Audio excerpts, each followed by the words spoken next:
Audio recording for this meeting has begun. Great. Hi everybody, how's it going? It's Michelle Thorne from Dane, Differently Abled Mothers Empowerment Society. Today we have our second webinar of the year. It is all about IEPs. So if you're like me, you have been through the IEP roller coaster. Good experiences, really bad experiences, and we all know that navigating the IEP, who's supposed to go, how goals are supposed to be written, all of those things are, um, are things that we need to keep in our wheelhouse and be thinking about. Today we have Lori Conroe, who's going to come over and talk about IEPs. She has a master's in education, and she's taught for over 30 years, 22 of which has been with special needs children. So without further ado, here's you.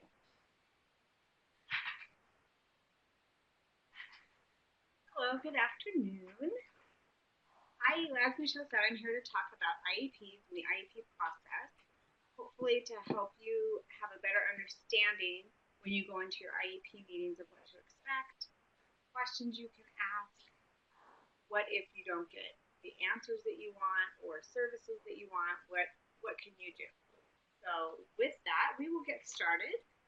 As Michelle said, I have a master's in education. My master's is actually in early childhood education, and my bachelor's is in general ed and special education. I have worked in the Kyrene School District this is my 27th year, and I am in my 30th year of teaching. I've taught 5th grade, 4th grade, 2nd grade, 3rd grade. I've also taught special education resource, and the bulk of my years have been in preschool for special education. I spent 4 years as a teacher specialist in our special education department in Kyrene, supporting both the preschool program and schools within the district that were kindergarten through 8th grade. So I've had various experience with special ed, but like I say, my bulk is in preschool. Sorry. Next, if I can get it to work. In talking with Michelle, we kind of came up with some outcomes that we thought might be helpful for you. First of all, I'm hoping that by the end of this, you have a better understanding of the special education process, what to expect at the individual education program meeting, the components of an IEP, what makes a goal good, and what do you do if you have concern. So what is an IEP? So an IEP is a document that is legal. What we put in the IEP, we are legally, as a school district, obligated to follow. It is a fluid document, meaning that once it's written, that's not written forever. You can make changes to that document in the form of an amendment. Schools can call an amendment meeting. Parents can call an amendment meeting or an IEP review meeting. The reasons you would want to do that are typically things like the child is not making appropriate growth on their goals, and maybe you need to look at the goals and see if more supports need to be put in place. Maybe the goal needs to be worked on in a little different manner. Perhaps you need to add transportation to the IEP services, or maybe your child mastered the goals and you need to write new goals to get straight early into the IEP process. As a teacher, we really try to write goals that are attainable within that 1 year frame of the IEP. So if you had an IEP today for your child, you would want that IEP goal to be met within a year from today. So we try to gauge that goal where it will be met in a year. Sometimes kids surprise us and they master that goal quickly, and you don't want to sit with an IEP with a goal that's not mastered and maintained for 6 months. So that would be another having. An IEP is for a student who has an identified disability that requires specially designed instruction. And that's something we'll talk a little bit more about as they get further into the PowerPoint, that there are students who may have an identified disability, but they don't require that specially designed instruction. An IEP specifies supports that a child will need to make progress and to access education. And it's written by a team, and the parents are an important part of that team. I know it may feel daunting or like you're not part of the team because the school comes in. We do, I probably write 30 IEPs a year, so it's pretty routine for me.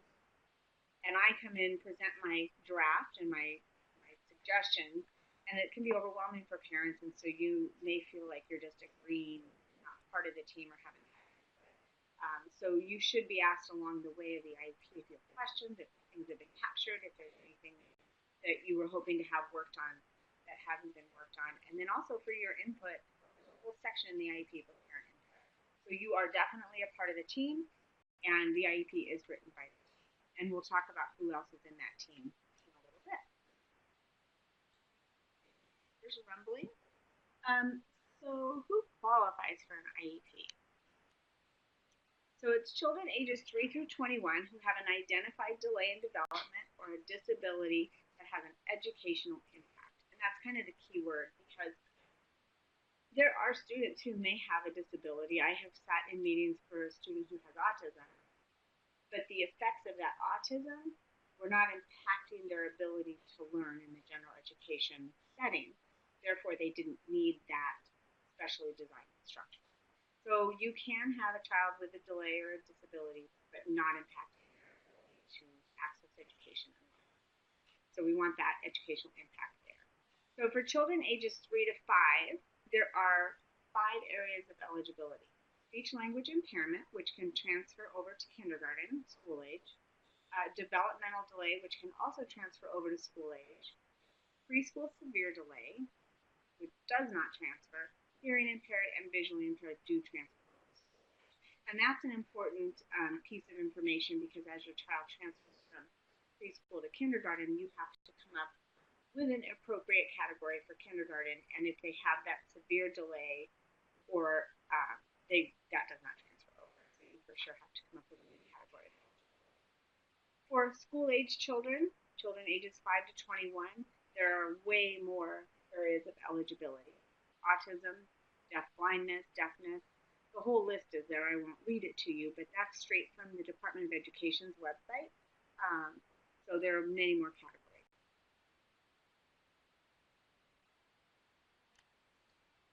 So the process can be daunting. It also can take a while, and I know that can be frustrating for parents. But there are guidelines that we have to follow as a school district and timelines that we have to follow. So the first step in the special education process is child find. So this typically happens at the school. When your child enrolls into a new school or school district, the school district will do what we call a 45-day screener to see if there are any areas of concern in the child's development. If there are, the school's going to notify the parent. We're going to have some interventions in place. If those interventions are not being successful, we're going to move to what we call a review of existing data meeting, or a RED meeting. So at this RED meeting, you're going to talk about, what do you know about the child? What are their strengths? What are their needs? What has been working? What hasn't been working? What other information do we need to collect to determine if the child has a disability, or do we even need information? So if you have a child that's been in special education, at your review of existing data meeting, you may not need any more evaluation. Also, maybe the child has made some good progress with interventions, and so you're not going to collect any more data. The child is just going to continue in those interventions that have been in place already. So if at the review of existing data meeting, it's determined that an evaluation will take place, we'll talk about what those tests are that are going to be done, or checklists, and you will sign permission. Once that permission is signed, the school district has 60 days to complete that evaluation and meet with you. At that time, you move to the multidisciplinary evaluation team meeting, MET. So if you hear MET meeting, that's what we're talking about, the meeting where you're going to discuss testing results, evaluation results, if there are any, and determine if the child qualifies for special education, continues to qualify, or doesn't qualify for special education. And you're also going to discuss a category of eligibility. So does a child with autism the best category of eligibility? Deaf, learning disabled, what is the best category? And from there, if your child does qualify, the school district has 30 days to have that IEP meeting. The information, the link for where I found this information is below. It's that Department of Education site. I'm looking at my notes to make sure I hit everything I wanted to hit. When you go to that evaluation piece, we're going to consider all pieces of information. An outside report that you may have, information from an outside speech provider, OT provider, whatever that might be. We're going to consider school information, parent information, and if you have any medical information. We're also looking in some areas of eligibility, you may have a medical diagnosis of something, but we need to determine if there's an educational diagnosis. Sometimes doctors will prescribe an evaluation or prescribe special education services, and that's the medical piece. We need to look at it from an educational piece and have that meeting to determine if we do need to have an evaluation based on educational needs. If you request an evaluation, which is your right, if you have concerns about your child and you'd like to request an evaluation to be done, the school, you need to do that in writing, and the school district must have a review meeting within 45 school days. If you request, sorry, I'm moving forward and I'm going to stop there. If your child does not qualify for special education services, your school should continue to provide interventions that they've been receiving that have helped them to make progress or help them to maintain skills or help them to not fall further behind. So once the child's evaluated, if they don't qualify, the school district isn't washing their hands of helping them with those supports. They're going to continue with what they can do.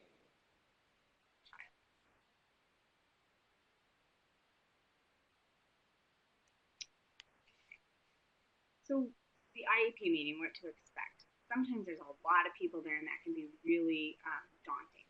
I always try to prepare my parents for who all may be there in person, in addition to the meeting request, which lists who will be in attendance. But sometimes it can be a little intimidating. So the first thing you will receive is a notice of meeting. So that's a meeting notice saying, hey, we're going to meet on this date at this time. Please let us know if you can make it. If you want to participate by phone, you can have the school participate, go ahead and have the IEP meeting without you and kind of let you know what happened. Or you can say this time doesn't work for me.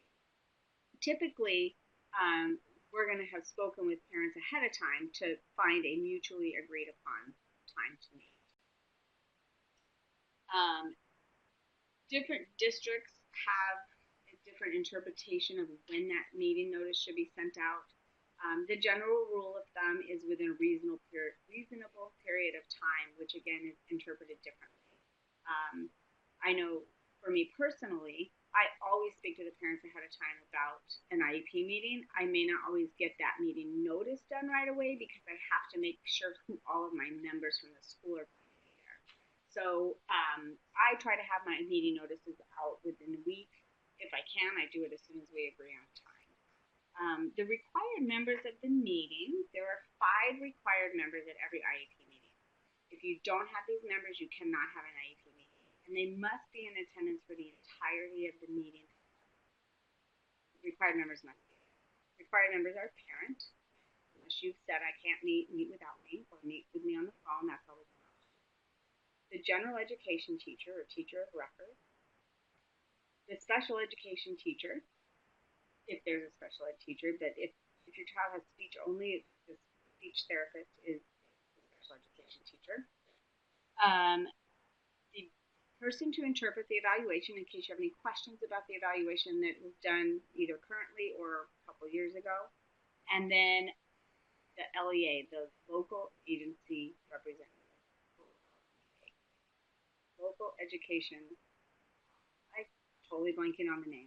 Anyways, it's your district rep. That's the person who has the authority to allocate district funds, basically. Typically, this is going to be an administrator at the school. And again, every district does it differently on who they will allow to be a district representative. So again, the 5 members, parent, general ed teacher, special ed teacher, district representative, and a person to interpret the evaluation. Other people that might attend would be any related service people that your child sees, OT, PT, speech, hearing impairment specialist, maybe a behavior specialist if they're involved with your child. But they are not required members, and if you're having an IEP review or an IEP amendment and you're not talking about OT at all, there's no reason for the OT to be there. You may be asked to sign an excusal. If we have a meeting that has a lot of members at it, and the OT services multiple schools, they may have a meeting somewhere else already. So we may ask you if you're willing to excuse the OT from the meeting, and they would contact you ahead of time about what they're putting into the IEP so you can ask questions. And if that happens, you will be asked to sign an excusal form. You don't have to excuse them, but then we would have to find another time to meet. So you can bring anybody to the meeting that has relevant information about your child. So I've been in IEP meetings where a DDD support coordinator has been there, an outside speech or OT, maybe a grandparent who cares for the child and has a lot of information about your child during the day. So you can bring anybody who has information about your child.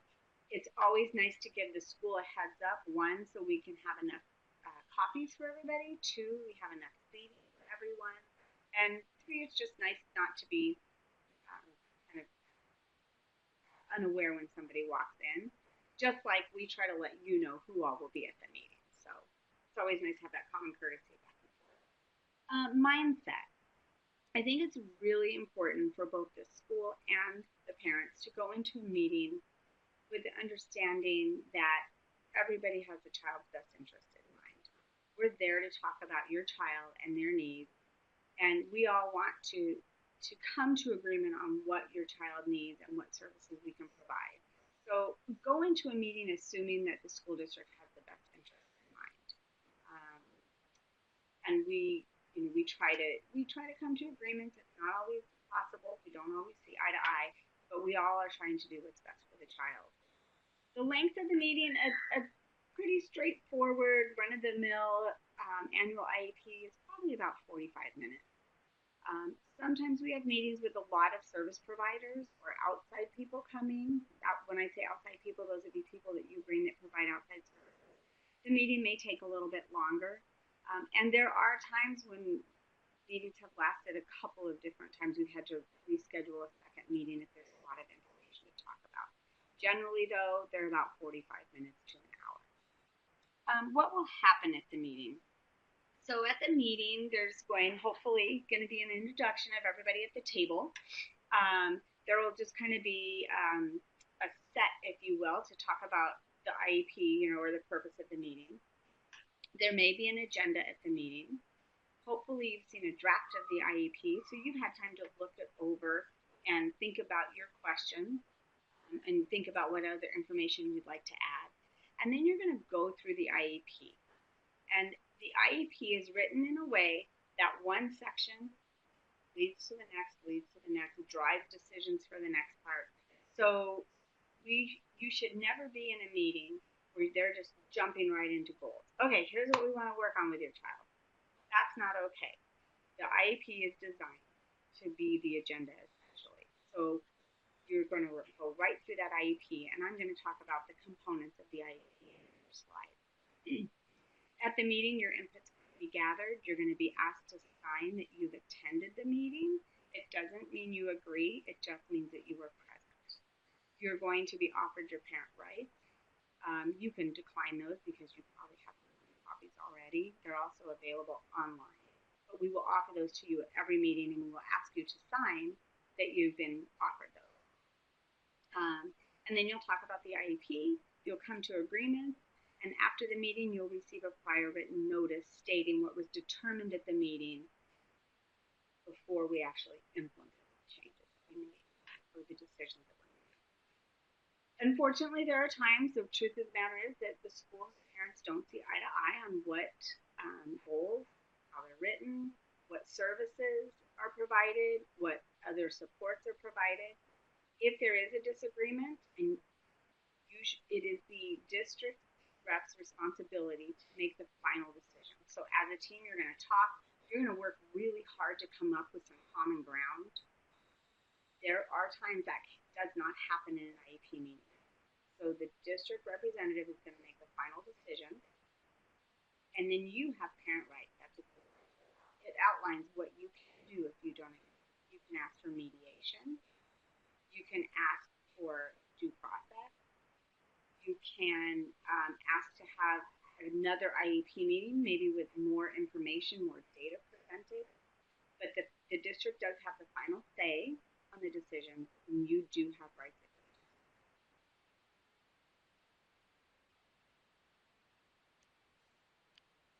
Sorry, I can't get that enough. So the components of an IEP.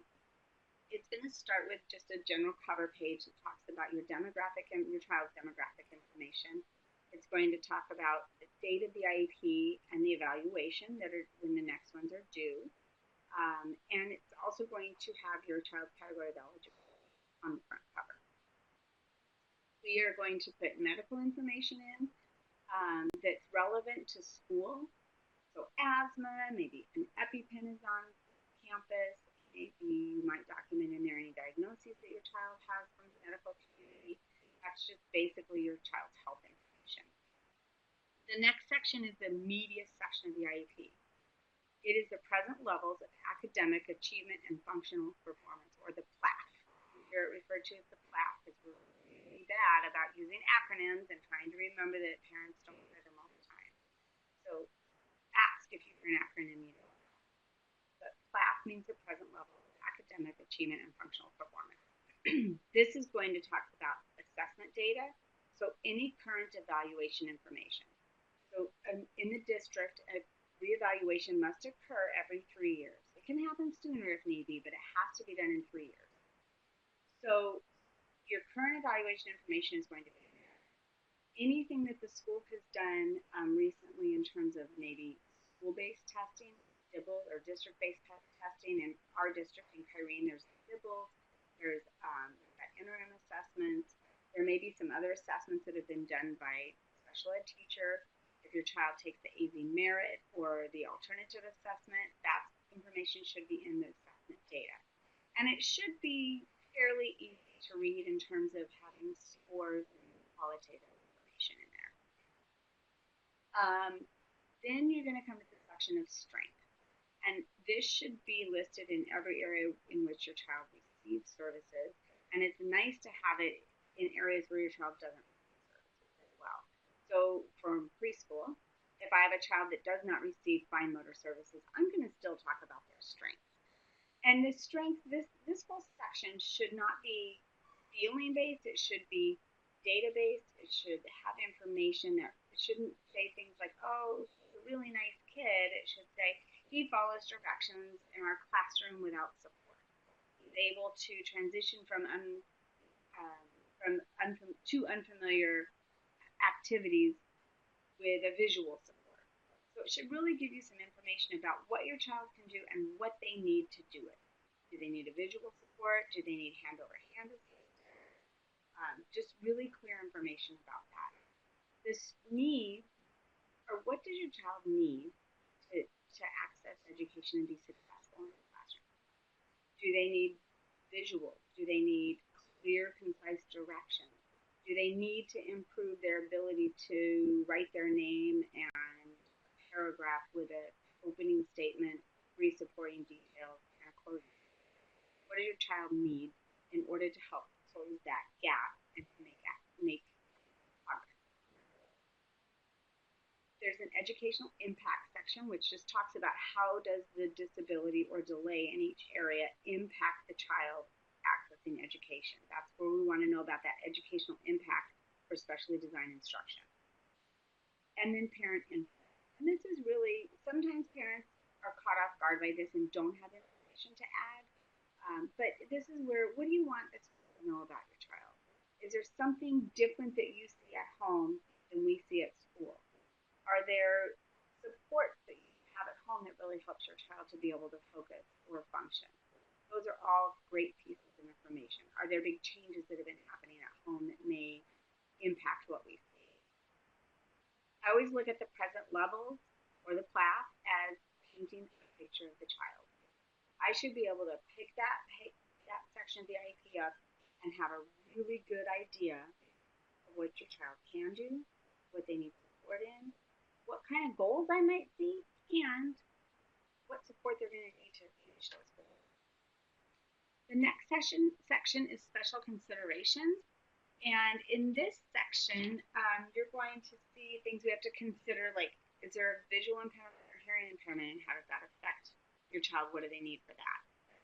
Do they need any assistive technology? Assistive technology can be high-tech or low-tech. So it could be a communication device. It could be an eye gaze device. It could be a pencil. It could be just visual support. So it can be high or low-tech. Hold on, I skipped ahead on my PowerPoint.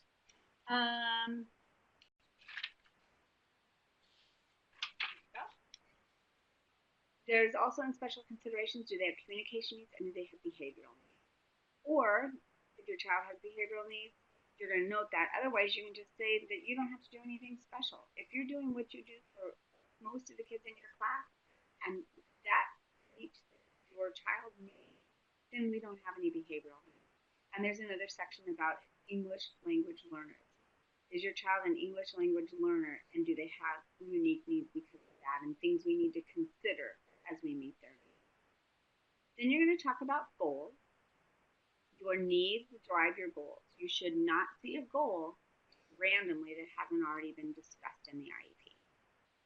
Goals drive services, and so services are based on the goals that your child has and how much time we're going to need to work on those goals.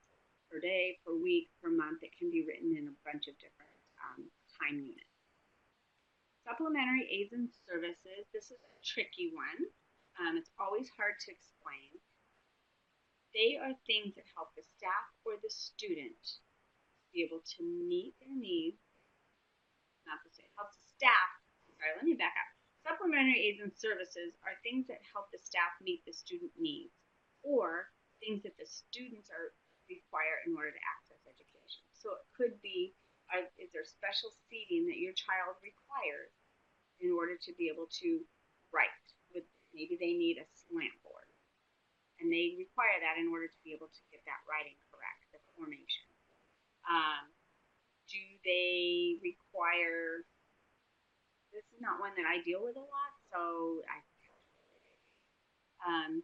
do they require a standard in order to be able to build that core strength and leg strength to participate in PE? It might be for the staff, maybe there's training that needs to take place. Maybe we need training on an augmentative communication device.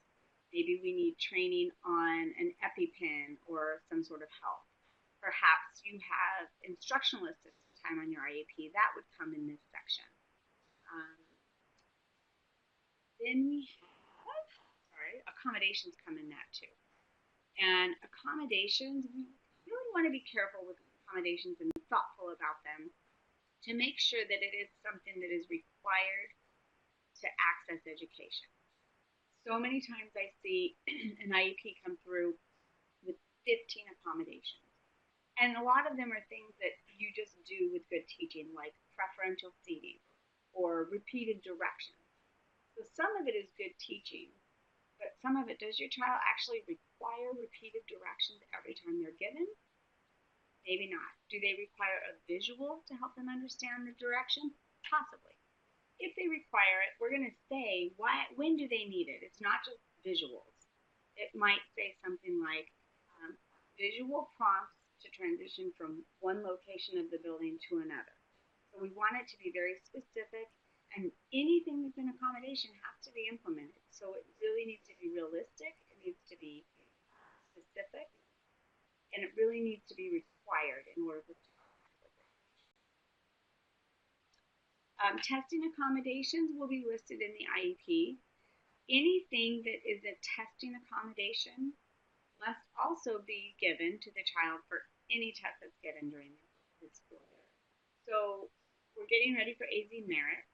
You can't all of a sudden request a smaller setting for the test to be given unless there are other tests throughout the school year that have been given in a smaller setting. Least restrictive environment, this is always can be a very touchy conversation. We are required by the state to educate children at their home school with non-disabled peers to the maximum extent possible. So for some kids, this is general ed all day long with maybe 30 minutes of speech support a week.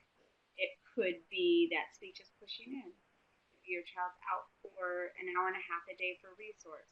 Maybe your child's needs can't be met just through resource and supports in the classroom, and they need a more restrictive environment, such as a self-contained program. So this can be an emotional conversation for parents, especially, and sometimes even teachers, because if your child requires more support than what can be provided in their general ed class, as a teacher, you might be losing a student that you really have grown fond of, and you see nice changes and you have a connection, but those changes just aren't as great as the child needs to be making. As a parent, change in school, it could be a realization that your child needs more support than what you were hoping.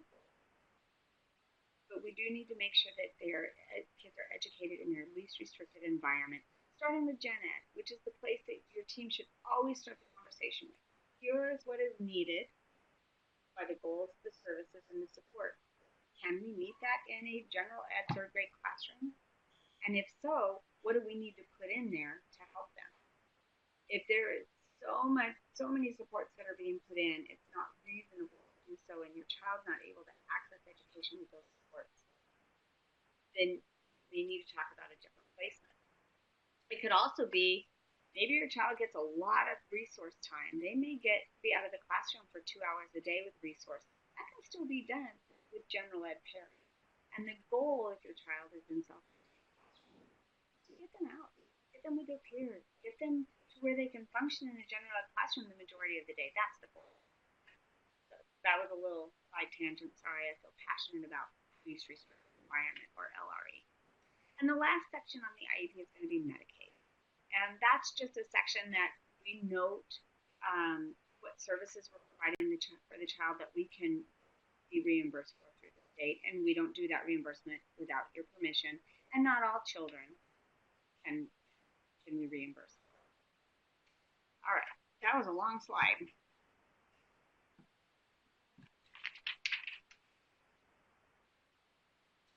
And now we're on to goals. So it is really important to have a good goal. Maria just walked in to give us a little cameo. So a goal it's really important to have a good goal, because this is what we're going to be working on, and we want to make sure that everybody has a good understanding of what this goal is and where it's taking. And don't forget, like I said before, if you haven't seen any mention of a child's fluency in reading being a concern, you should not see a goal for it.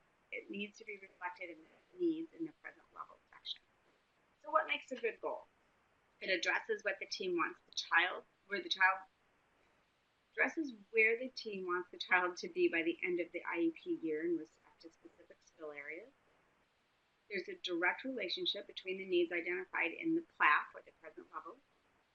It's developed to meet the child's needs that result from the disability.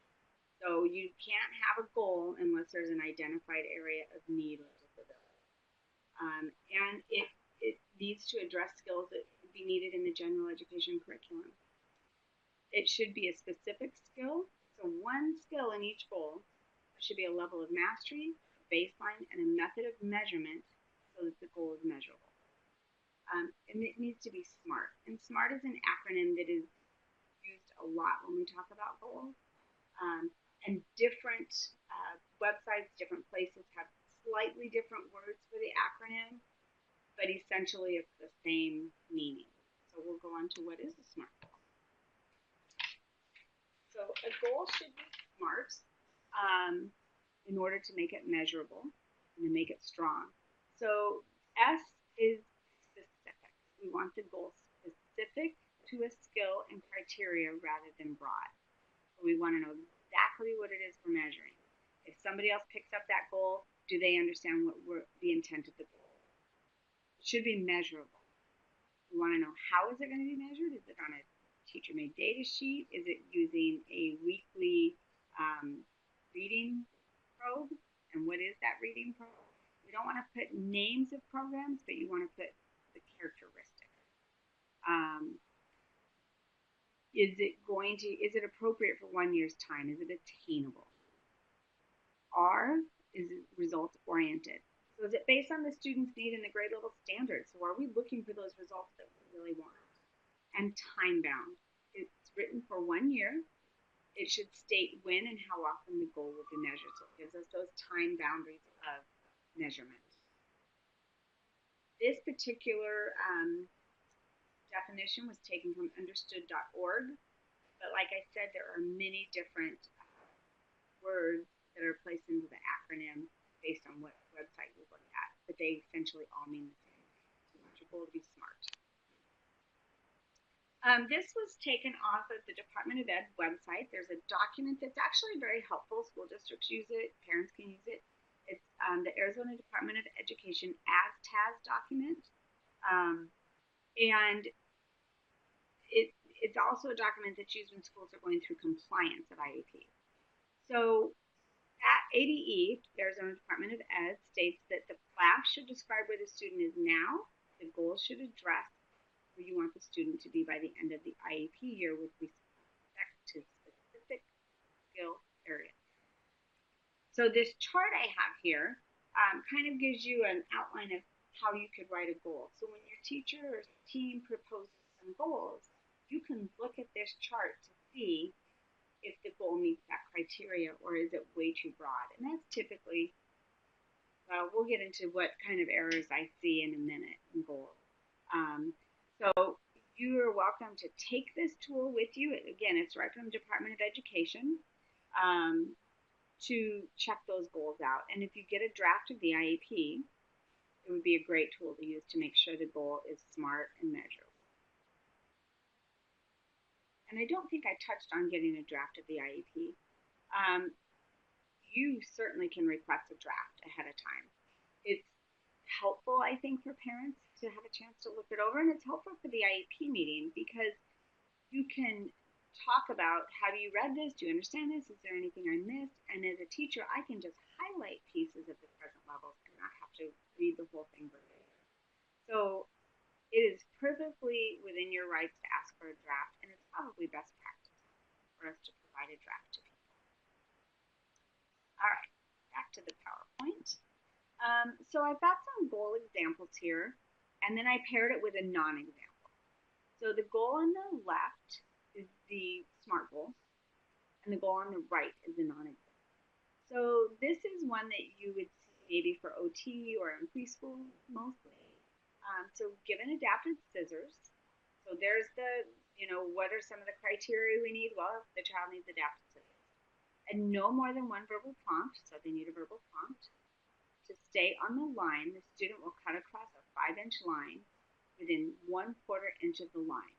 So that's very specific. It's not just cut a line and then one person could interpret, oh, well, they're within a 1/2 inch. That's good enough. Or another person may say, oh, nope, they went off just a tiny bit of the line. So this is very specific. Within a 1/4 inch of the line on 75% of trials, as measured 2 times a month through work samples, recorded on a teacher-made data sheet, reported biannually. A non-example, not very specific or measurable, a student will cut a line as measured by work samples.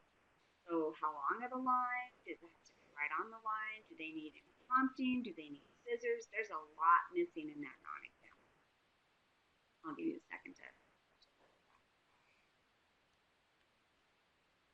Okay, the next one would be a speech goal. So this is giving a student a hypothetical or actual scenario. So that tells me right there, either one is fine. It doesn't have to be just hypothetical or just actual.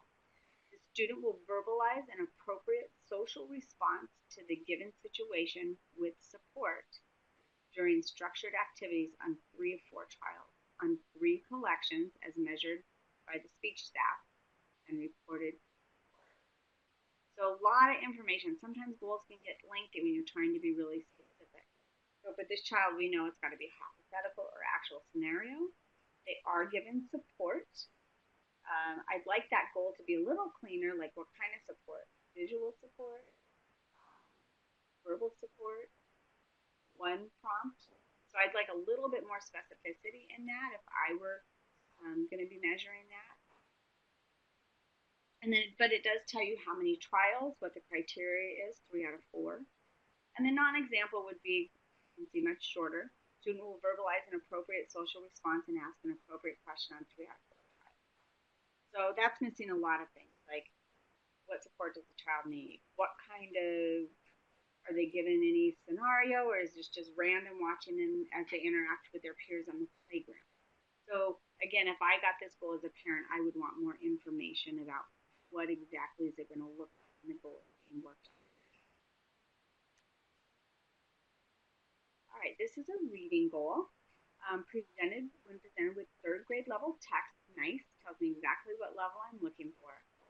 The student will read at a rate of at least 70 correct words per minute.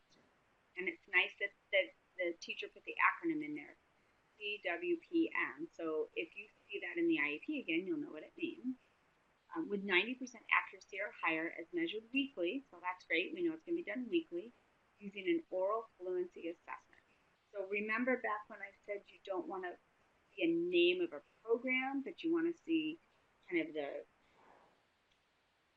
what the program does, the characteristics of it. So an oral reading fluency assessment. There are many out there. The problem with putting a specific brand in there, if you will, is that if you go from one school to another, they may not have the same brand, but they probably have a lot of tools that measure oral reading. So that's why we try and keep that piece of it a little more general while saying what exactly the tool does for us. And is reported quarterly by the special education teacher. You may have noticed some of our goals say quarterly and some say biannually. The law says that we must report on students' IEP goals at the same time that they would receive report cards. So kids in kindergarten and preschool, that's twice a year in Kyrene. For kids 1st grade through 8th, that's quarterly. So that's why you've seen a little bit of a difference there. A non-example of this goal would be when given a reading passage, we don't know what grade level. They will read at a rate of at least 70 correct words per minute with 90% accuracy or higher, as measured using an oral reading fluency assessment. So the only piece really missing in there is what grade level passage. Okay, now we have a math goal about story problems. When a straightforward one-step story problem, simple, clear language, so they get us an idea of what a one-step story problem might look like, involving multiplication and division, are read aloud to the student. He will identify the necessary operation and solve the problems with at least 80% accuracy, measured using teacher-created assessments reported quarterly by the special education teacher. I really like this one because it's very clear about what that story problem will look like. Whereas the non-example, when given a story problem that's read aloud, the student will identify the operation and solve the problem with 80% accuracy. So we don't know, is it fractions? Is it a simple addition? Is it multiplication? We don't even know if it's a one-step problem or a two-step problem. So it's not really going to give us good information about how the child is growing, because maybe one time this goal is measured with simple addition and another time it's a two-step involving multiplication and subtraction. So this goal, the non-example, is not very simple. Okay, so the big question, what if my child doesn't qualify for special education but still needs support? So there's always a 504 plan. There are specific criteria for a 504 plan. I'm not 100% well-versed in those. But your school should have a 504 coordinator, and that would be the person you would reach out to. Oftentimes, it is the assistant principal in the school. You can work with them to see if your child's eligible for the 504 plan, and you would need to provide documentation to the team about an impairment. My past knowledge is that that's usually some sort of medical documentation, but again, things change in the law a lot, and this is not an area that I have a lot of knowledge on. So some good resources. As I was preparing for this, I was excited that Michelle had asked me to do this because I was doing a lot of research and I found some great resources for parents and myself. So the first one I've already referenced are the ASTAS documents on the Department of Education website, and I put a link in there. There is a special education flow chart that was in the, that's actually not in this PowerPoint because I couldn't figure out how to get it in here, but it's a really nice flow chart about if this happens, then this happens, and this happens. Do we go here? Do we go there? So it's a really nice flow chart that may help you understand the process. I also found on Department of Education website a little section called Myths About Special Education, which was very informative. And then understanding the special education process was also informative. And many of you already probably know about Raising Special Kids. That's a great resource for parents to help you navigate through the special education process and IEP meeting, getting DVD resources. I was excited to find some of those to share with you. We are now at the point. No questions came through while I was talking, but if there are any questions now. Okay. I'm just going to join in and we're just going to ask some questions. Okay. One of the things that I hear often is parents will be like, well, I have this diagnosis, but why am I not getting an IEP, right? So those can be two different things, right? Correct. So we talked about that earlier. There's a medical diagnosis and there's an educational diagnosis or need. And so if your child has, let's say a good example might be your child has cerebral palsy and it's mild, they don't have any cognitive delays, they're performing at grade level, there are no concerns, they may not need an IEP. They might need a 504 plan. It's the only thing that's impaired. Maybe bring through the and they just need to make sure that the child has time to get somewhere sooner. That would be a 504 plan, not an IEP. Another thing that's kind of come up that I've heard more than once, and it's honestly shocked me, is I've heard parents say, well, my teacher moved my student, my child, from an IEP to a 504 with that. That's not allowed, is it? No. No, okay. There are ways that child move off of IEPs. One is parents can revoke service. Two, you have to have a RED meeting and a MET meeting to determine if your child continues to qualify for special ed services or not. You can't just be moved off of an IEP. Okay, good.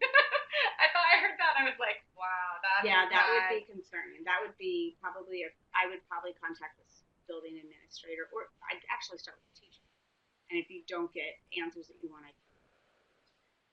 So what happens, because very often we also hear that a lot of the special needs kids require extra staffing.